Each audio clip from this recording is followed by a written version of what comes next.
यहाँ रे भ्रष्टाचारीहरू विदेशी दलालले देशलाई विदेश जस्तो बनाइसक्यो के ख्यास्न सक्छौ ख्यासेर देखाओ अब यहाँ हेर भ्रष्टाचारीहरू बालेन मेयर हुँदाखेरि यति राम्रो बनाएको यो न्यू रोड अहिले सरकारमा पुगिसकेपछि प्रधानमन्त्री भइसकेपछि झन् राम्रो बनाइरहेछ हेर राम्रोसँग यहाँ हेर भिन्टेज लाइट लगाएर हेर यहाँ यति राम्रो लाइट लगाएको छ यहाँनिर हेर सबै वारपार परसम्म लगाएको छ पुरै न्यू रोडको मुहारै पुरै चेन्ज भइसकेको छ यहाँ हेर भ्रष्टाचारीहरू हेर राम्रोसँग हेर है राम्रोसँग हेर एकदम राम्रोसँग हेर ब्रदर कस्तो लागिरहेछ यो न्यू रोडमा पहिले नि राम्रो थियो कि अहिले राम्रो भइरहेछ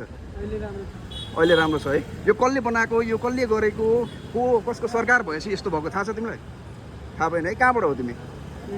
इन्डिया कुन ठाउँ रक्सोलबाट कति भयो नेपाल आएको 2-3 महिना कस्तो लागिरहेछ त नेपाल आउँदाखेरि पहिले पनि आएको हो कि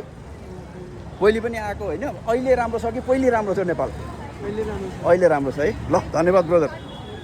हेर्नु राम्रोसँग हेर है भ्रष्टाचारीहरू राम्रोसँग हेर यति राम्रो बनाएको छ न्यू रोड यति राम्रो बनाएको छ हेर के ख्यास्न सक्छ है भ्रष्टाचारीहरू ख्यासेर देखाओ अब यहाँ हेर हेर न्यू रोड हेर राम्रोसँग हेर देख्यौ नि होइन यस्तै भिडियो हेर्न मन छ हजुरहरूलाई भने फलो गर्न नबिर्सिनु होला है त।